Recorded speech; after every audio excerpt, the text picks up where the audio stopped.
الرحمن الرحيم سيقول السفهاء من الناس ما ولاهم عن قبلتهم التي كانوا عليها قل لله المشرق والمغرب يهدي من يشاء إلى صراط مستقيم وكذلك جعلناكم أمة وسطا لتكونوا شهداء على الناس ويكون الرسول عليكم شهيدا وما جعلنا القبلة التي كنت عليها إلا لنعلم من يتبع الرسول ممن ينقلب على عقبيه وإن كانت لكبيرة إلا على الذين هدى الله وما كان الله ليضيع إيمانكم إن الله بالناس لرؤوف رحيم قد نرى تقلب وجهك في السماء فلنولينك قبلة ترضاها فولي وجهك شطر المسجد الحرام وحيث ما كنتم فولوا وجوهكم شطره وإن الذين أوتوا الكتاب ليعلمون أنه الحق من ربهم وما الله بغافل عما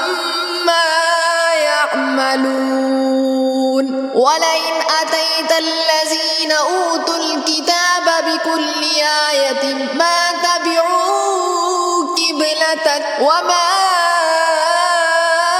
أنت بتابع قبلتهم وما بعضهم بتابع قبلة بعض ولئن اتبعت أهواءهم من بعد ما جاءك من العلم إنك إذا لمن الظالمين الذين آتيناهم الكتاب يعرفونه كما يعرفون أبناءهم وإن فريقا منهم ليكتمون الحق وهم يعلمون الحق من ربك فلا تكونن من الممترين ولكل وجهة هو موليها فاستبقوا الخيرات أينما تكونوا يأتي بكم الله جميعا إن الله على كل شيء قدير ومن حيث خرجت فول وجهك شطر المسجد الحرام وإنه للحق من ربك وما الله بغافل عما تعملون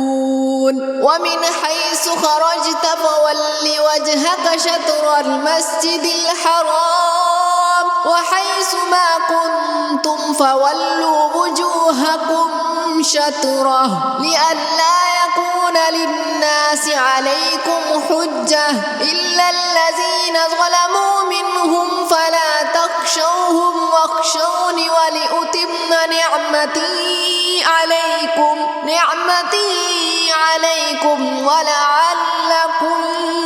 تهتدون كما أرسلنا فيكم رسولا منكم يتلو عليكم آياتنا ويزكيكم ويعلمكم الكتاب والحكمة ويعلمكم ما لم تكونوا تعلمون فاذكروني أذكركم واشكروا لي ولا تكفرون يا أيها الذين آمنوا استعينوا الصلاة إن الله مع الصابرين ولا تقولوا لمن يقتل في سبيل الله أموات بل أحياء ولكن لا تشعرون ولنبلونكم بشيء من الخوف والجوع ونقص من الأموال والأنفس والثمرات وبشر الصابرين الذين إذا أصابتهم مصيبة قالوا إنا لله وإنا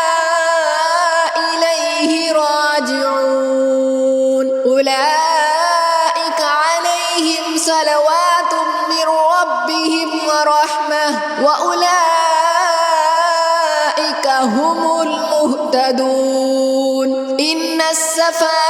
والمروة من شعائر الله فمن حج البيت أو اعتمر فلا جناح عليه أن يطوف بهما ومن تطوع خيرا فإن الله شاكر عليم إن الذين يكتمون ما أنزلنا من البينات والهدى من بعد ما بشرناه للناس في الكتاب أولئك يلعنهم الله ويلعنهم اللاعنون إلا الذين تابوا وأصلحوا وبينوا فأولئك أتوب عليهم وأنا التواب الرحيم إن الذين كفروا وماتوا وهم كفار أولئك عليهم لعنة الله والملائكة والناس أجمعين خالدين فيها لا يخفف عنهم العذاب ولا هم ينذرون وإلهكم إله واحد لا إله إلا هو الرحمن الرحيم إن في خلق السماوات والأرض واختلاف الليل والنهار والفلك التي تجري في البحر بما ينفع الناس وما أنزل الله من السماء من ماء فأحيا به الأرض بعد موتها وبث فيها من كل دابة وتصريف الرياح والسحاب المسخر بين السماء والأرض لآيات لقوم يعقلون ومن الناس من يتخذ من دون الله أندادا يحبونهم كحب الله والذين آمنوا أشد حبا لله ولو يرى الذين ظلموا إذ يرون العذاب أن القوة لله جميعا وأن الله شديد العذاب استبرأ الذين اتبعوا من الذين اتبعوا ورأوا العذاب وتقطعت بهم الأسباب وقال الذين اتبعوا لو أن لنا كرة فنتبرأ منهم كما تبرأوا منا كذلك يريهم الله أعمالهم حسرات عليهم وما هم بخارجين من النار يا أيها الناس كلوا مما في الأرض حلالا طيبا ولا تتبعوا خطوات الشيطان إنه لكم عدو مبين إنما يأمركم بالسوء والفحشاء وأن تقولوا على الله ما لا تعلمون وإذا قيل لهم اتبعوا ما أنزل الله قالوا بل نتبع ما ألفينا عليه آباءنا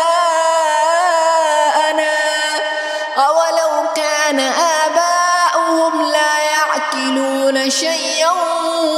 ولا يهتدون ومثل الذين كفروا كمثل الذي ينعق بما لا يسمع إلا دعاء ونداء صم بكم عمي فهم لا يعقلون يا أيها الذين آمنوا كلوا من طيبات ما رزقناكم واشكروا لله إن كنتم إياه تعبدون إنما حرم عليكم الميتة والدم ولحم الخنزير وما أهل به لغير الله فمن اضطر غير باغ ولا عاد فلا إثم عليه إن الله غفور رحيم إن الذين يكتمون ما أنزل الله من الكتاب ويشترون به ثمنا قليلا أولئك ما يأكلون في بطونهم إلا النار ولا يكلمهم الله يوم القيامة ولا يزكيهم ولهم عذاب أليم أولئك الذين اشتروا الضلالة بالهدى والعذاب بالمغفرة فما أصبرهم على النار ذلك بأن الله نزل الكتاب بالحق وإن الذين اختلفوا في الكتاب لفي شقاق بعيد ليس البر أن تولوا وجوهكم قبل المشرق والمغرب ولكن البر من آمن بالله واليوم الآخر والملائكة والكتاب والنبيين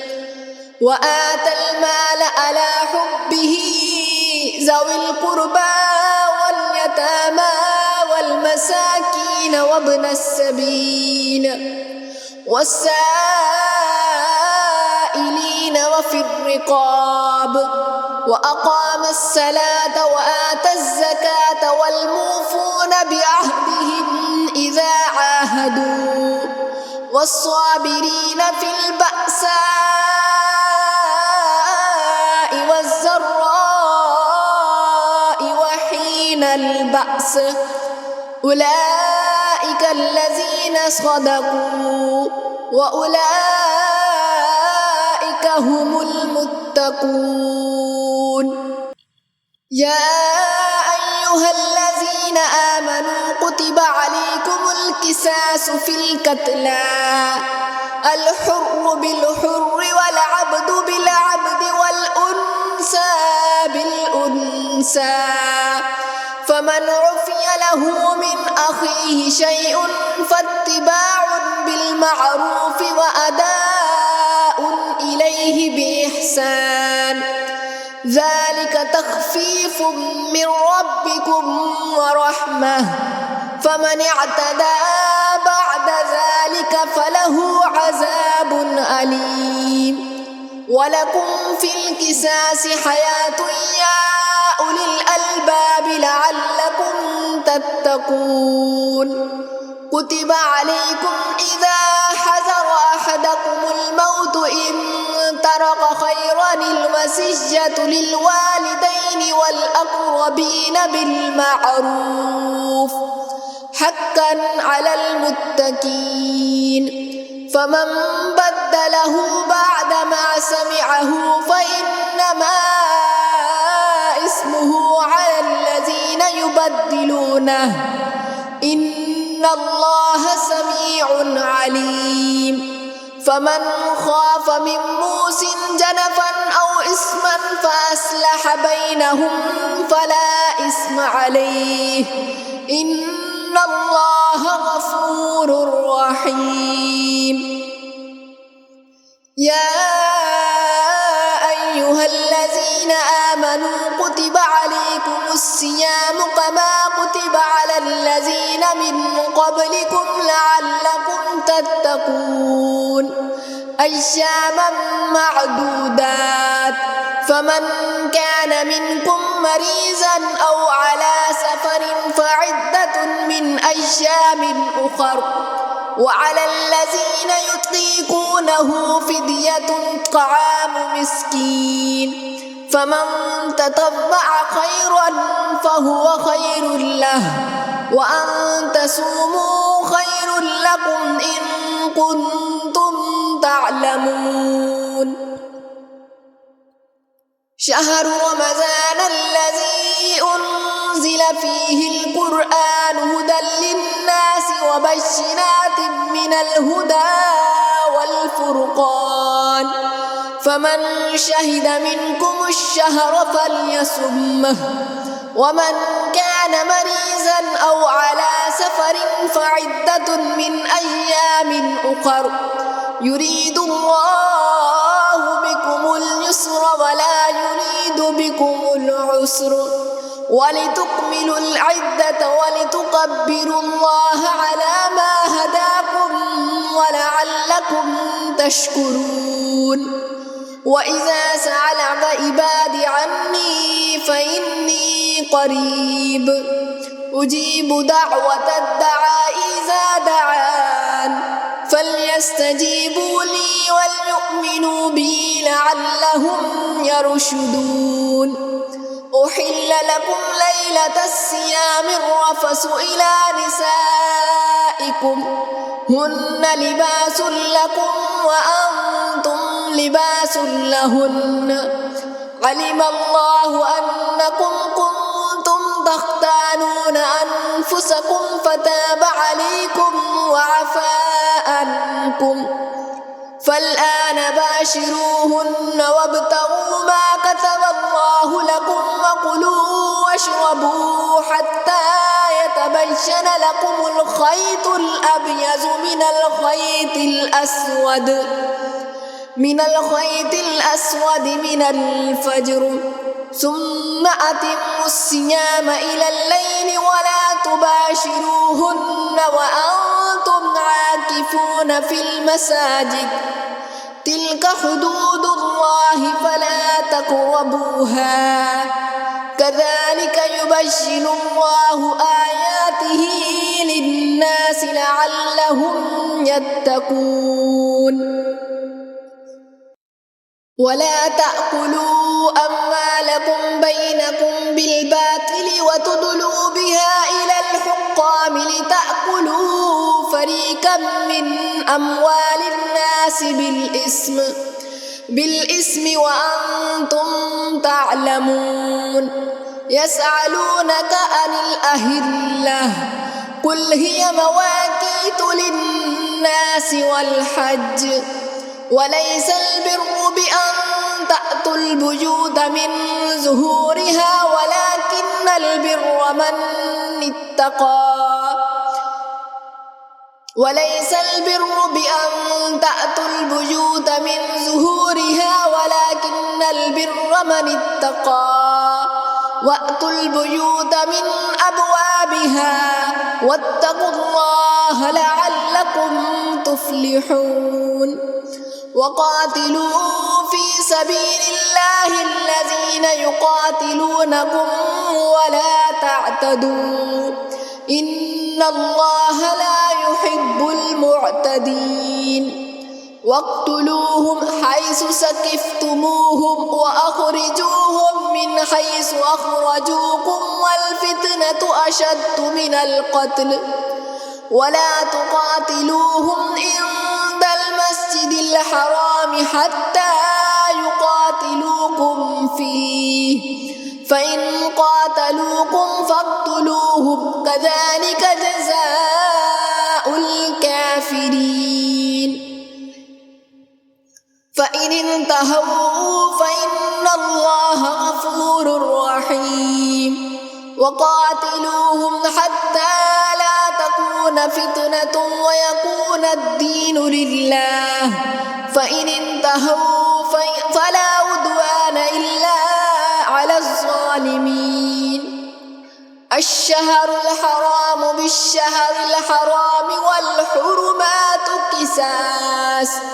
فمن اعتدى عليكم فاعتدوا عليه بمثل ما اعتدى عليكم واتقوا الله واعلموا أن الله مع المتقين وأنفقوا في سبيل الله ولا تلقوا بأيديكم إلى التهلكة وأحسنوا إن الله يحب المحسنين وأتموا الحج والعمرة لله فإن أحسرتم فما استيسر من الهدي ولا تحلقوا رؤوسكم حتى يبلغ الهدي محله فمن كان منكم مريضا أو به أذى من رأسه ففدية من صيام أو صدقة أو نسك فإذا أمنتم فمن تمتع بالعمرة إلى الحج فما استيسر من الهدي فمن لم يجد فصيام 3 أيام في الحج و7 إذا رجعتم تلك أشرة كاملة ذلك لمن لم يكن أهله حاضر المسجد الحرام واتقوا الله واعلموا أن الله شديد العقاب الحج أشهر معلومات فمن فرض فيهن الحج فلا رفث ولا فسوق ولا جدال في الحج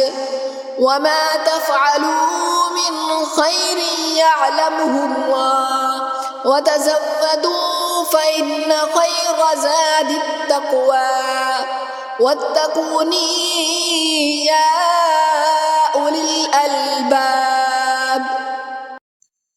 ليس عليكم جناح أن تبتغوا فضلا من ربكم فإذا أفزتم من عرفات فاذكروا الله عند المشعر الحرام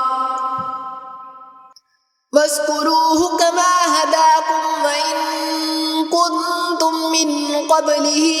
لمن الضالين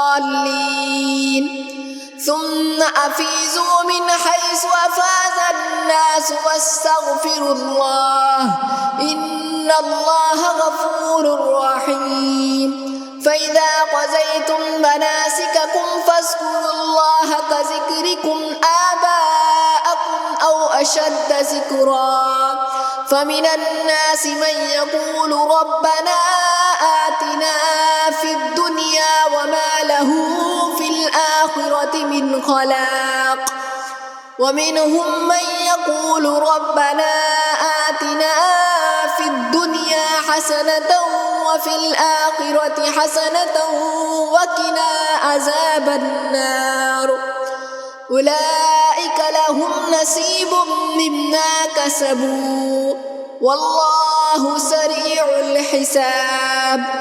واذكروا الله في أيام معدودات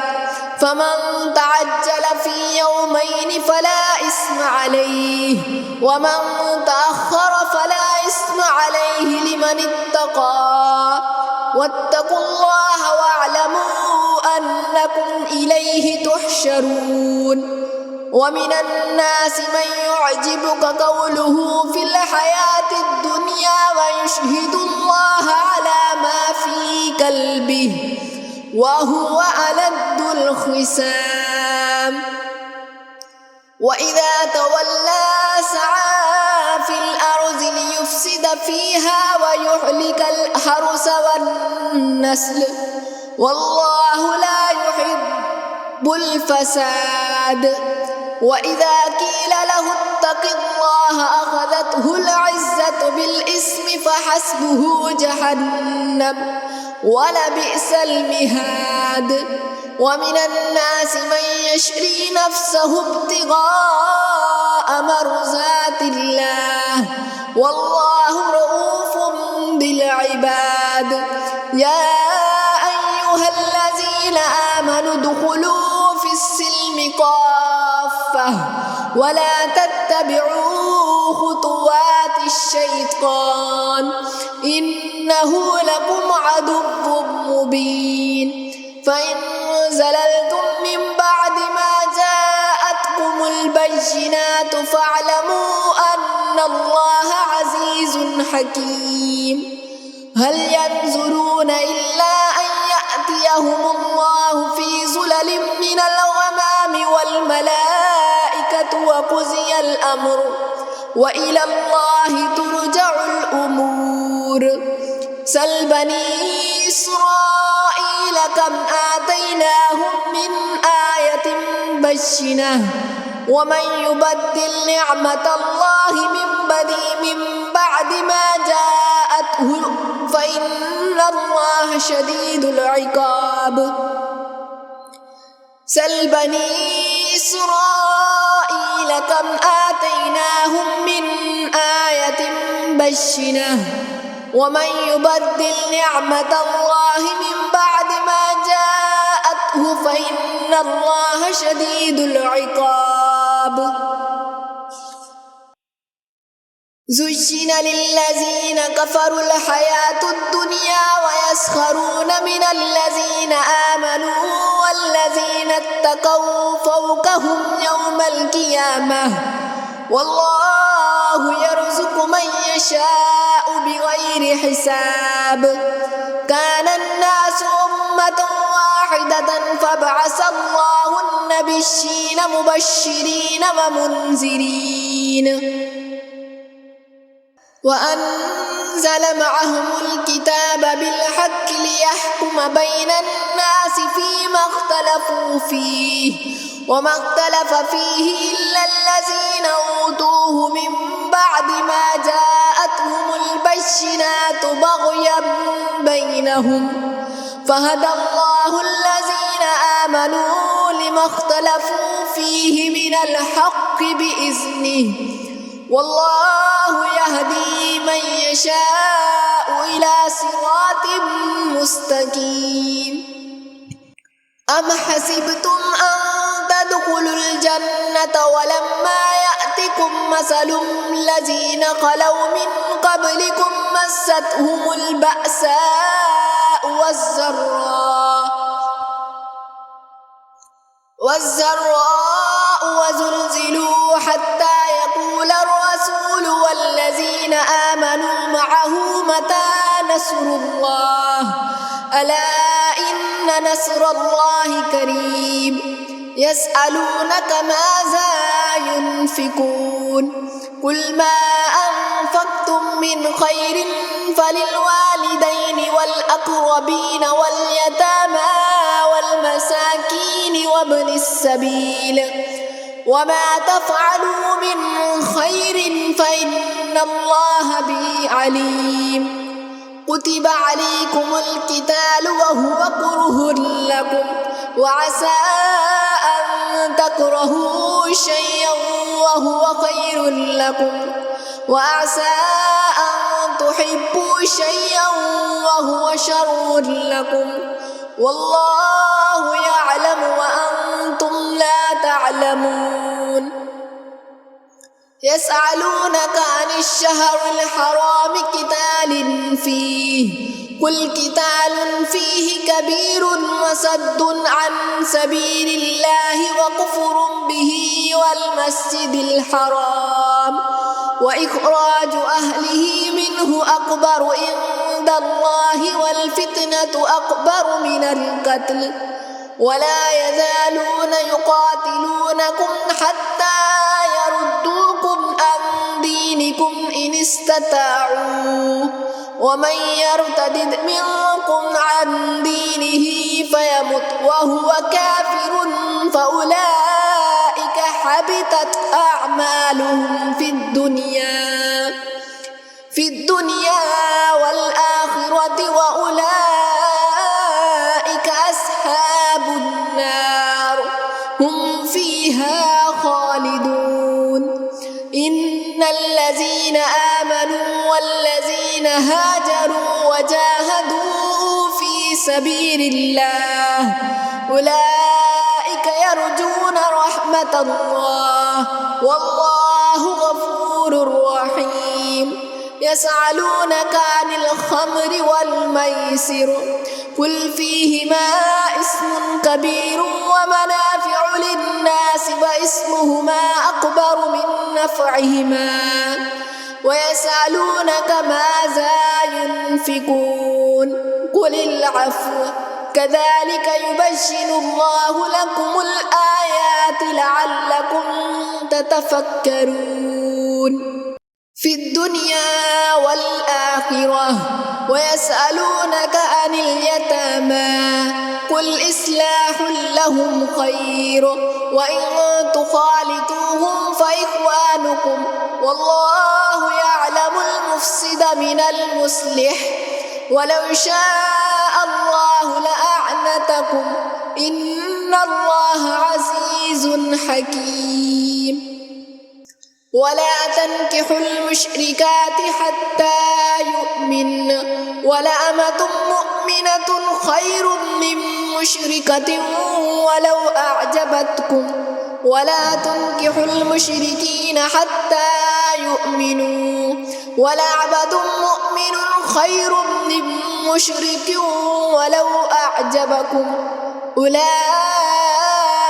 يدعون إلى النار والله يدعو إلى الجنة والمغفرة بإذنه ويبين آياته للناس لعلهم يتذكرون ويسألونك عن المحيض قل هو أذى فاعتزلوا النساء في المحيض ولا تقربوهن حتى يطهرن فإذا تطهرن فأتوهن من حيث أمركم الله إن الله يحب التوابين ويحب المتطهرين نساؤكم حرث لكم فأتوا حرثكم أنى شئتم وقدموا لأنفسكم واتقوا الله واعلموا أنكم ملاقوه وبشر المؤمنين ولا تجعلوا الله عرضة لأيمانكم أن تبروا وتتقوا وتصلحوا بين الناس والله سميع عليم لا يؤاخذكم الله باللغو في أيمانكم ولكن يؤاخذكم بما كسبت قلوبكم والله غفور حليم للذين يؤلون من نسائهم تربص 4 أشهر فإن فاءوا فإن الله غفور رحيم وإن عزموا الطلاق فإن الله سميع عليم والمطلقات يتربصن بأنفسهن 3 قروء ولا يحل لهن أن يكتمن ما خلق الله في أرحامهن إن كن يؤمن بالله واليوم الآخر وبعولتهن أحق بردهن في ذلك إن أرادوا إصلاحا ولهن مثل الذي عليهن بالمعروف وللرجال عليهن درجة والله عزيز حكيم الطلاق 2 فإمساك بمعروف أو تسريح بإحسان ولا يحل لكم أن تأخذوا مما آتيتموهن شيئا إلا أن يخافا ألا يقيما حدود الله فإن خفتم ألا يقيما حدود الله فلا جناح عليهما فيما افتدت به تلك حدود الله فلا تعتدوها ومن يتعد حدود الله فأولئك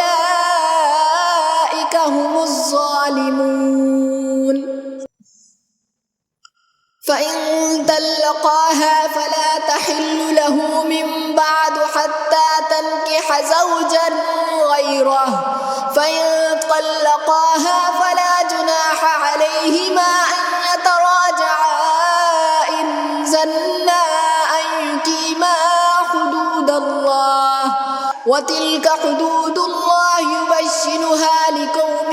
يعلمون وإذا طلقتم النساء فبلغن أجلهن فأمسكوهن بمعروف أو سرحوهن بمعروف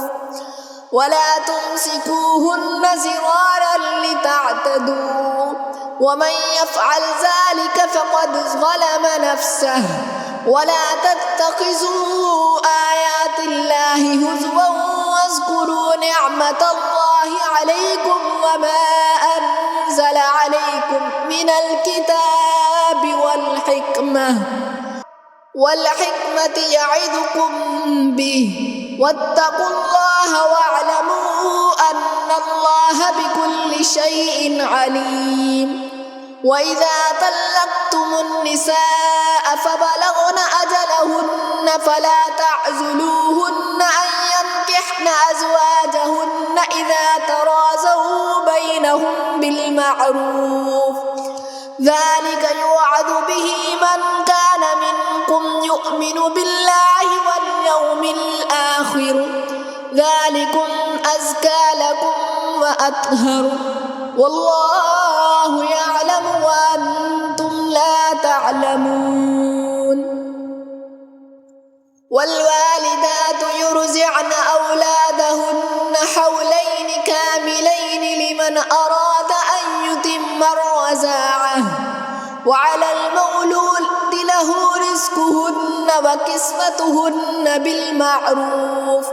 لا تكلف نفس إلا وسعها لا تضار والدة بولدها ولا مولود له بولده وعلى الوارث مثل ذلك فإن أرادا فصالا عن تراض منهما وتشاور فلا جناح عليهما وإن أردتم أن تسترضعوا أولادكم فلا جناح عليكم إذا سلمتم ما آتيتم بالمعروف واتقوا الله واعلموا أن الله بما تعملون بصير والذين يتوفون منكم ويذرون أزواجا يتربصن بأنفسهن 4 أشهر وعشرا فإذا بلغن أجلهن فلا جناح عليكم فيما فعلن في أنفسهن بالمعروف والله بما تعملون خبير ولا جناح عليكم فيما عرضتم به من خطبة النساء أو أكننتم في أنفسكم علم الله أنكم ستذكرونهن ولكن لا تواعدوهن سرا إلا أن تقولوا قولا معروفا ولا تعزموا عقدة النكاح حتى يبلغ الكتاب وجله واعلموا أن الله يعلم ما في أنفسكم فاحذروا واعلموا أن الله غفور حليم لا جناح عليكم إن طلقتم النساء ما لم تمسوهن أو تفرزوا لهن فريزة ومتعوهن على الموسع قدره وعلى المقتر قدره متاعا بالمعروف حقا على المحسنين. وإن طلقتموهن من قبل أن تمسوهن وقد فرضتم لهن فريضة فنصف ما فرضتم إلا أن يعفون أو يعفو الذي بيده عقدة النكاح وأن تعفوا أقرب للتقوى ولا تنسوا الفضل بينكم إن الله بما تعملون بصير. حافظوا على الصلوات والصلاة الوسطى وقوموا لله كانتين. فإن خفتم فرجالا أو ركبانا فإذا أمنتم فاذكروا الله كما علمكم ما لم تكونوا تعلمون. والذين يتوفون منكم ويذرون أزواجا وصية لأزواجهم متاعا إلى الحول غير إخراج فإن خرجن فلا جناح عليكم فيما فعلن في أنفسهن من معروف والله عزيز حكيم. وللمطلقات متاع بالمعروف حقا على المتقين. كذلك يبشر الله لكم آياته لعلكم تعقلون. ألم تر إلى الذين خرجوا من ديارهم وهم ألوف حذر الموت فقال لهم الله موتوا ثم أحياهم إن الله لذو فضل على الناس ولكن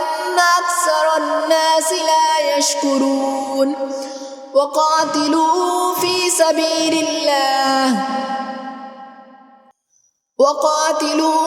سبيل الله واعلموا أن الله سميع عليم. من ذا الذي يقرض الله قرضا حسنا فيضاعف له أضعافا كثيرة والله يقبض ويبسط وإليه ترجعون. ألم تر إلى الملأ من بني إسرائيل من بعد موسى إذ قالوا لنبي له ابعث لنا ملكا نقاتل في سبيل الله قال هل عسيتم إن كتب عليكم القتال ألا تقاتلوا قالوا وما لنا ألا نقاتل في سبيل الله وقد أخرجنا من ديارنا وأبنائنا فلما كتب عليهم القتال تولوا إلا قليلا منهم والله عليم بالظالمين. وقال لهم نبيهم إن الله قد بعث لكم طالوت ملكا قالوا أنى يكون له الملك علينا ونحن أحق بالملك منه ولم يؤت سعة من المال قال إن الله اصطفاه عليكم وزاده بسطة في العلم والجسم والله يؤتي ملكه من يشاء والله واسع عليم. وقال لهم نبيهم إن آية ملكه أن يأتيكم التابوت في سكينة من ربكم وبقية مما ترك آل موسى وآل هارون تحمله الملائكة إن في ذلك لآية لكم كنتم مؤمنين فلما فصلت طالوت بالجنود قال إن الله مبتليكم بنهر فمن شرب منه فليس مني ومن لم يطعمه فإنه مني إلا من اغترف غرفة بيديه فشربوا منه إلا قليلا منهم فلما جاوزه هو والذين آمنوا معه قالوا لا طاقة لنا اليوم بجالوت وجنوده قال الذين يظنون أنهم ملاقو الله كم من فئة قليلة غلبت فئة كثيرة بإذن الله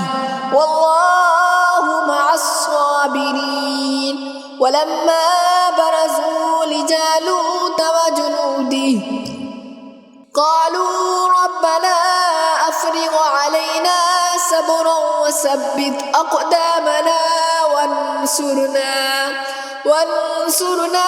على القوم الكافرين فهزموهم بإذن الله وقتل داود جالوت وآتاه الله الملك والحكمة وعلمه مما يشاء ولولا دفع الله الناس بعضهم ببعض لفسدت الأرض ولكن الله ذو فضل على العالمين تلك آيات الله نتلوها عليك بالحق وإنك لمن المرسلين صدقت يا رب العالمين.